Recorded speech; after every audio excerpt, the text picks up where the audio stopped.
다 함께 사도신경으로 우리 신앙을 고백합니다. 전능하사 천지를 만드신 하나님 아버지를 내가 믿사오며 그 외아들 우리 주 예수 그리스도를 믿사오니 이는 성령으로 잉태하사 동정녀 마리아에게 나시고 본디오 빌라도에게 고난을 받으사 십자가에 못 박혀 죽으시고 장사한 지 사흘 만에 죽은 자 가운데서 다시 살아나시며 하늘에 오르사 전능하신 하나님 우편에 앉아 계시다가 저리로서 산 자와 죽은 자를 심판하러 오시리라. 성령을 믿사오며 거룩한 공예와 성도가 서로 교통하는 것과 죄를 사하여 주시는 것과 몸이 다시 사는 것과 영원히 사는 것을 믿사옵나이다. 아멘. 오늘 우리 함께 부르는 찬송가는 260장입니다. 260장 우리를 죄에서 구하시려. 이 찬양 가사 먼저 함께 읽도록 하겠습니다. 우리를 죄에서 구하시려 주 예수 십자가 지셨으니 기쁘게 부르세 할렐루야 나 구원 얻었네. 찬송하세 찬송하세 주님 나를 구하셨네. 찬송하세 찬송하세 주가 구원하셨네. 우리를 주께서 구했으니 이전에 행하던 악한 일과 추하고 더러운 모든 죄를 온전히 버렸네. 찬송하세 찬송하세 주님 나를 구하셨네. 찬송하세 찬송하세 주가 구원하셨네. 나 지금 죄에서 사함받아 거룩한 백성이 되었으니 이 육신 장막을 벗을 때도 겁날 것 없겠네. 찬송하세 찬송하세 주님 나를 구하셨네. 찬송하세 찬송하세 주가 구원하셨네. 우리가 이 세상 떠날 때에 예수의 손목을 굳게 잡고 영원히 즐거운 천국에서 주와 함께 살겠네. 찬송하세 찬송하세 주님 나를 구하셨네. 찬송하세 찬송하세 주가 구원하셨네. 아멘. 우리 찬양 하나님께 영광 올려드립니다.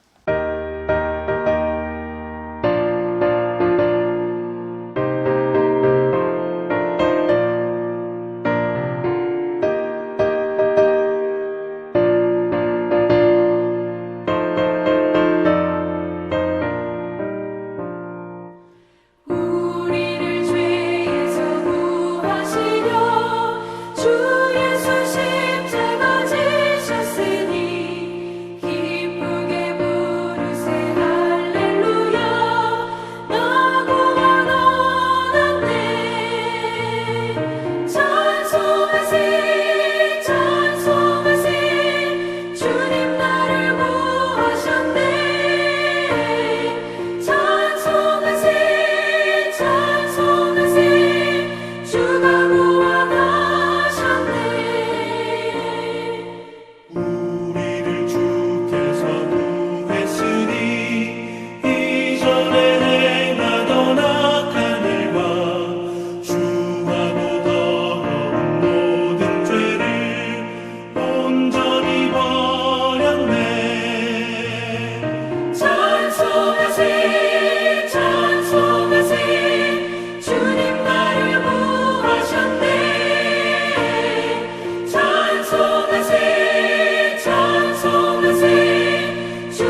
새벽 우리에게 주신 하나님의 말씀은 마가복음 7장 24절에서 30절까지 말씀입니다.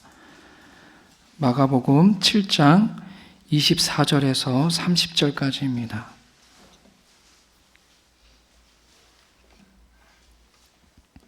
하나님 말씀을 함께 읽도록 하겠습니다. 예수께서 일어나서 거기를 떠나 두로 지방으로 가서 한 집에 들어가 아무도 모르게 하시려 하나 숨길 수 없더라. 이에 더러운 귀신 들린 어린 딸을 둔 한 여자가 예수의 소문을 듣고 곧 와서 그 발 아래에 엎드리니 그 여자는 헬라인이요 수로보니게 족속이라. 자기 딸에게서 귀신 쫓아내 주시기를 간구하거늘 예수께서 이르시되 자녀로 먼저 배불리 먹게 할지니 자녀의 떡을 취하여 개들에게 던짐이 마땅치 아니하니라. 여자가 대답하여 이르되 주여 옳소이다마는 상 아래 개들도 아이들이 먹던 부스러기를 먹나이다. 예수께서 이르시되 이 말을 하였으니 돌아가라. 귀신이 내 딸에게서 나갔느니라 하시매 여자가 집에 돌아가 본즉 아이가 침상에 누웠고 귀신이 나갔더라. 아멘. 오늘 우리가 함께 읽은 말씀 너무나 잘 아는 이야기죠. 어머니의 위대한 모성애를 느낄 수 있고 또 예수님의 구원의 능력을 확인할 수 있는 우리가 너무나 잘 아는 말씀입니다. 너무나 잘 아는 말씀이지만 이 말씀을 통해서 우리는 세 가지를 깨달을 수가 있습니다. 첫 번째는요, 하나님의 복음은 차별이 없다라는 이 사실을 우리가 먼저 깨달을 수가 있습니다. 오늘 말씀에서 등장하는 이 수로보니게 여인은 이방인이었고 또 헬라화된 지역인 두로 지방에서 살고 있었습니다. 당시 이방인들을 바라보는 유대인들의 시선을 알 수 있는 그 당시 랍비들의 말이 있는데요. 이 내용은 이렇습니다.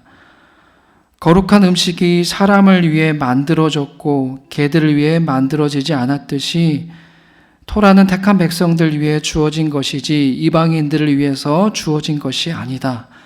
우상 숭배자와 함께 먹는 자는 누구나 개들과 함께 먹는 자와 같다. 이런 랍비들의 말이 담겨져 있는데 당시 이방인들 향한 유대인들의 그런 차갑고 또 배타적이고 또 경멸과 중후의 시선을 우리가 느낄 수가 있지요. 자, 그런데 오늘 말씀을 보면은 예수님 또한 이런 시선으로 그 당시 유대인들과 같은 이런 시선으로 오늘 그 여인을, 이 수로보니게 여인을 바라보는 것과 같습니다. 우리 27절 말씀을 다시 한번 읽어볼까요? 함께 27절 읽습니다. 시작. 예수께서 이르시되 자녀로 먼저 배불리 먹게 할지니 자녀의 떡을 취하여 개들에게 던짐이 마땅치 아니하니라. 자, 여기서 자녀는 유대인을 말하고요. 떡은 말씀을, 개들은 이방인을 가리킵니다. 한마디로 이방 여인인 너는 지금 나에게 나아온 나에게 간청하는 이방 여인 너는 개와 같은 존재여서 그런 이방인이어서 너에게는 그 어떤 것도 허락되지 않을 것이다 라는 그런 의미로 말씀하신 것 같습니다. 그런데 정말 우리 예수님 그런 의미로 말씀하셨을까요? 예수님도 다른 유대인들처럼 그렇게 이방인들을 차별하시는 그런 분이셨을까요? 우리가 이 말씀을 온전히 이해하기 위해서는 오늘 27절 말씀에 나와 있는 먼저라는 단어에 우리는 주목해야 됩니다. 우리가 잘 알고 있듯이 하나님의 구원 계획은 이스라엘 백성에게 먼저 복음을 선포하시고 또 그 다음으로 이방인에게 전파되는 것이었습니다. 이것은 사도 바울의 선교 원칙이기도 했습니다. 로마서 1장 16절 말씀을 보면은 이 복음은 모든 믿는 자에게 구원을 주시는 하나님의 능력이 됨이라. 먼저는 유대인에게요, 그리고 헬라인에게더라라고 하였습니다.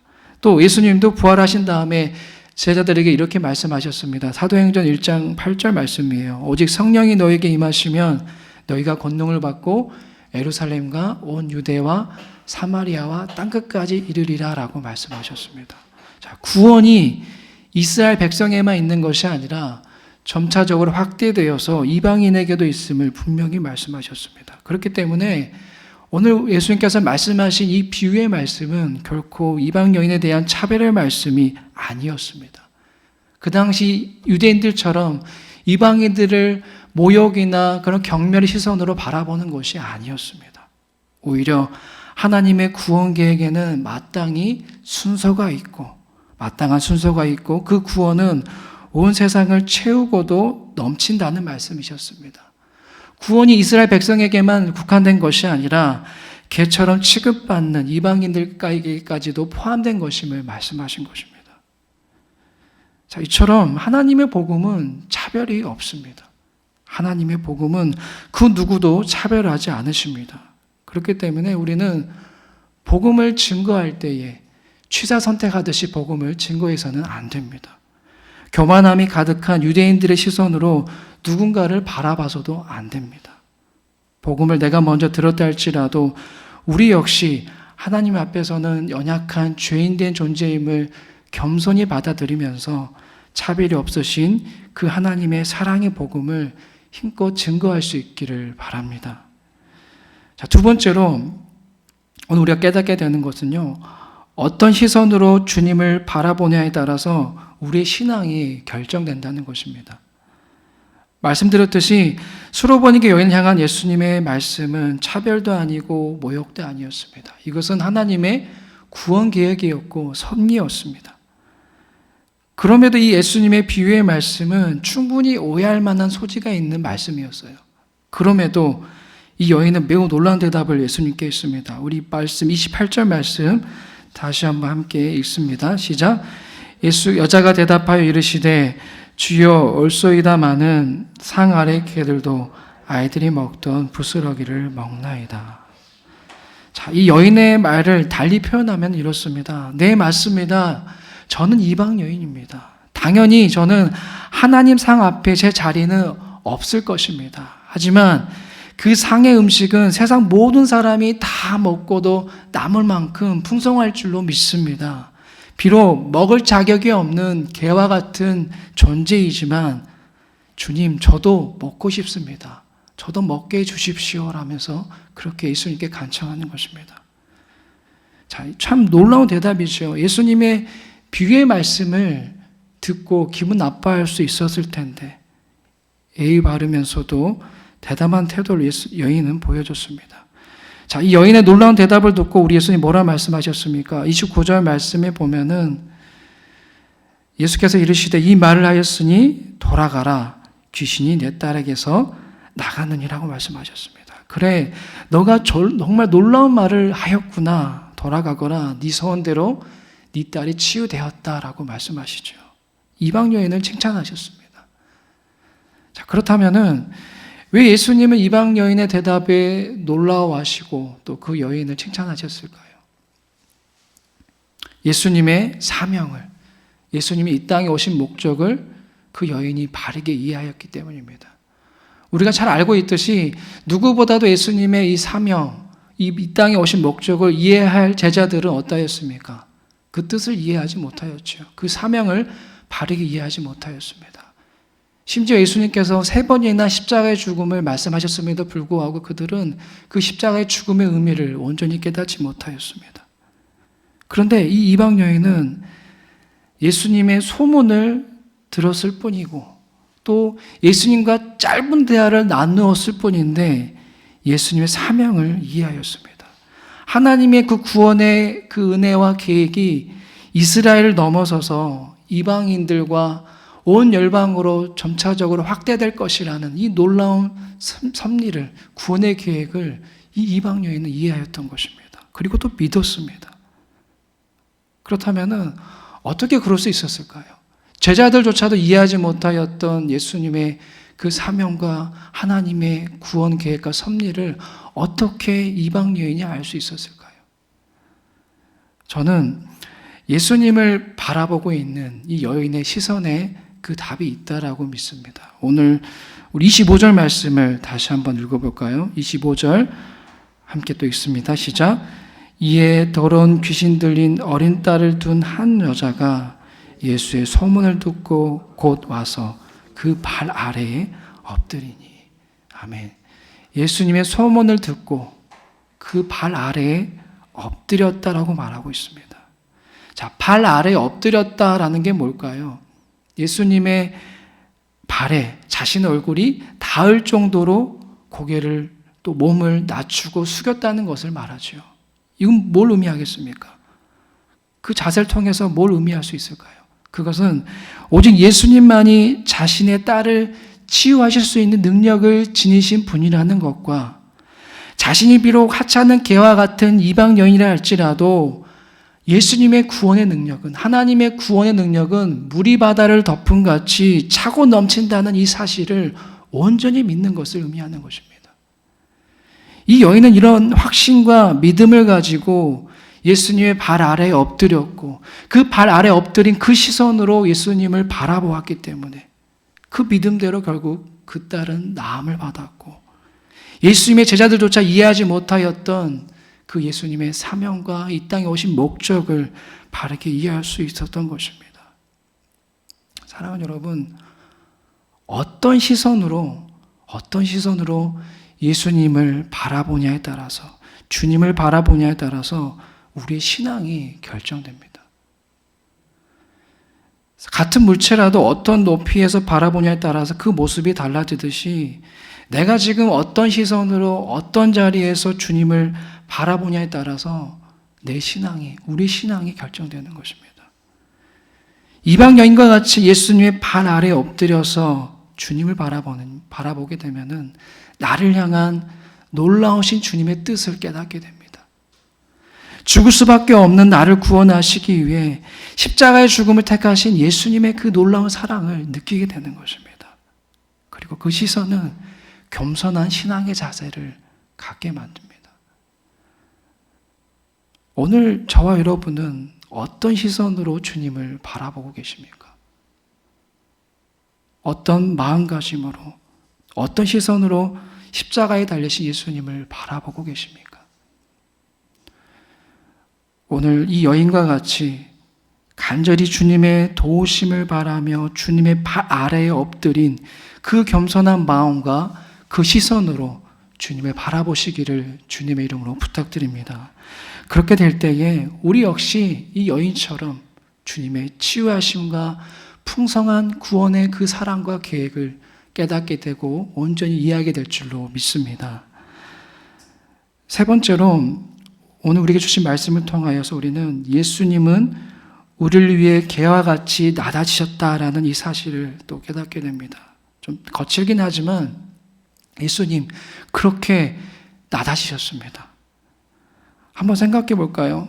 하나님의 상 앞에 원래 우리는 앉을 자격이 있었을까요? 자격이 없었지요. 그 상 앞에 떨어진 부스러기조차 먹을 자격이 없었던 게 바로 저와 우리들입니다. 사실 우리는 개와 같은 게 아니라 죄송한 말씀이지만 개만도 못한 죄인들이었습니다. 그런데 우리 하나님은 그런 우리들을 하나님의 상 앞에 나오도록 하시기 위해서, 다시 말해 우리를 아들, 딸의 자격으로 하나님의 상 앞에 나와서 만들기 위해서 하나님의 아들이 개와 같이 되었습니다. 그렇게 낮아지셨습니다. 어디에서 그렇게 낮아지셨습니까? 십자가 위에서 우리 예수님은 그렇게 개와 같이 철저히 낮아지셨습니다. 십자가 위에서 하나님의 아들이 부스러기조차 없이 하나님 상 앞에서, 상 안에서 완전히 내침을 당하셨습니다. 그 덕분에, 그 은혜로 우리는 하나님 상에서 떨어지는 부스러기조차 먹을 자격이 없지만 감히 그 하나님의 상 앞에 나아갈 수 있는 자격이 주어지게 된 것입니다. 여기에 대해서 이사야 53장 5절은 이렇게 말씀하고 있습니다. 그가 찔림은 우리의 허물 때문이요 그가 상함은 우리의 죄악 때문이라. 그가 징계를 받음으로 우리는 평화를 누리고 그가 채찍에 맞음으로 우리는 나음을 받았도다. 아멘. 예수님의 찔림과 상함과 또 징계와 채찍은 원래 우리의 몫이었습니다. 우리가 당해야 할 만한 일이었습니다. 하지만 예수님은 우리를 대신하여서 그 몫을 감당하셨습니다. 우리 때문에 그렇게 고통당하셨고, 우리 때문에 그렇게 피 흘림을 당하셨고, 우리 때문에 죽임을 당하셨습니다. 그리고 그 은혜로 말미암아서 우리는 평화를 누리고 나음을 받게 되었고, 자격조차 없는 우리 죄인들이었지만 하나님의 상 앞에서 우리는 함께 온전함을 누릴 수 있는 그런 자격이 주어지게 된 것입니다. 사랑하는 여러분, 정말 죄송한 말씀이지만 개와 같은 우리가 하나님 상에 앉을 수 있도록 하나님의 아들이 개와 같이 낮아지셨다는 이 사실을 기억하시기 바랍니다. 우리 모두는 하나님을 아버지라 부를 자격조차 없는 죄인들이었지만 예수님의 그 구속의 은혜로 말미암아 하나님을 내 아버지로 부를 수 있는 그 자녀된 특권이 주어졌다라는 이 진리를, 이 사실을 다시 한번 마음에 새기시며 나아가시기를 주님의 이름으로 축복합니다. 말씀을 정리하겠습니다. 오늘 우리는 이 수로보니게 여인의 이야기를 통하여서 세 가지를 깨닫게 되죠. 첫 번째는 복음은 차별이 없다라는 사실. 두 번째는 뭡니까? 어떤 시선으로 주님을 내가 바라보냐에 따라서 우리의 신앙이 결정된다는 것. 그리고 마지막으로 예수님은 우리를 위해 개와 같이 낮아지셨다라는 이 사실을 깨닫게 됩니다. 오늘 이 이야기를 통해서 하나님의 복음, 이 복음에 대해서 이렇게 정의를 내릴 수 있을 것 같아요. 그 어떤 차별도 없으신 하나님께서 개만도 못한 우리를 구원하시기 위해 십자가 위에서 가장 낮아지셨다. 이게 바로 하나님의 복음입니다. 이 복음을 우리는 믿어야만 합니다.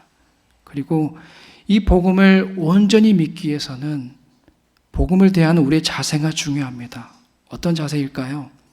오늘 수로보니게 여인과 같은 자세, 예수님의 그 발 아래에 겸손하게 엎드린 그 자세로, 그 겸손한 시선으로, 그 마음의 자세로 하나님의 복음을 대해야 하는 것입니다. 그런 자세 없이, 그런 겸손함의 시선 없이 복음을 대하게 되면은 하나님의 복음을 값싼 복음으로 만드는 것입니다. 그런 자세로 복음을 전한다면 어떠할까요? 복음의 능력이 발휘되지 않을 것입니다. 우리 하나님께서 기뻐하시지 않으실 것입니다.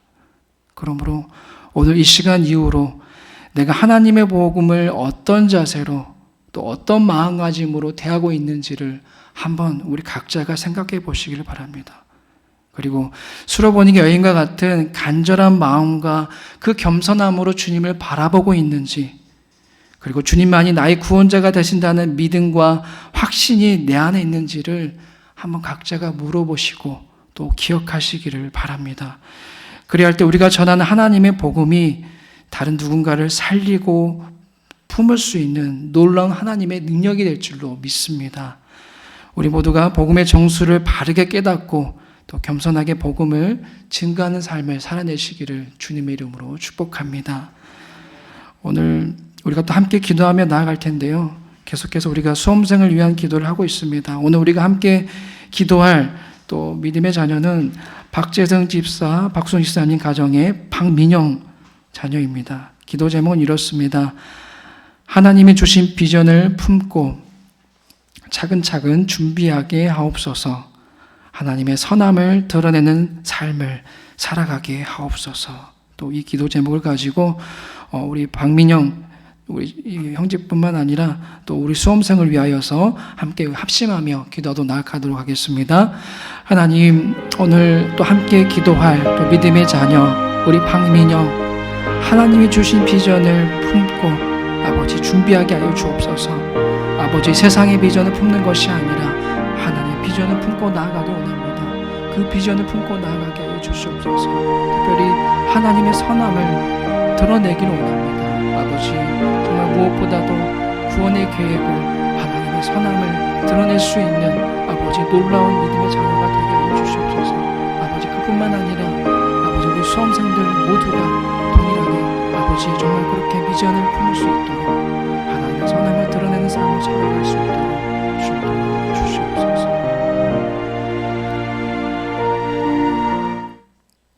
하나님 아버지, 오늘 우리가 주신 말씀을 또 마음에 새기며 나아갑니다. 수로보니게 여인과 같이 겸손하게 주님의 발 아래 엎드린 시선으로 예수님을 바라볼 수 있는 그 신앙을 소유케 하여 주시옵소서.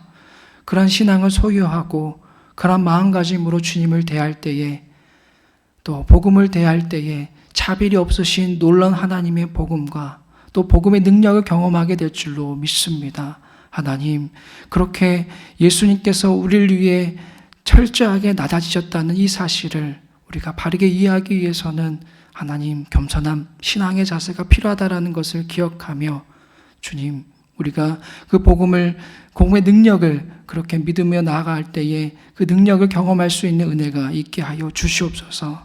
하나님, 오늘 또 우리 함께 기도한 또 박민영 수험생 그 믿음의 자녀 그 기도의 소원대로 하나님이 주신 비전을 품고 나아가길 원합니다. 또 하나님의 선함을 드러낸 삶을 살아가길 원하오니 아버지, 우리 박민영 아버지 하나님의 자녀뿐만 아니라 이 수험생뿐만 아니라 지금 수험생들 모두에게, 우리 애담교회 수험생들 모두에게 아버지 이 기도의 제목대로 또 이 믿음대로 나아갈 수 있도록 성령 하나님 함께하여 주시옵소서.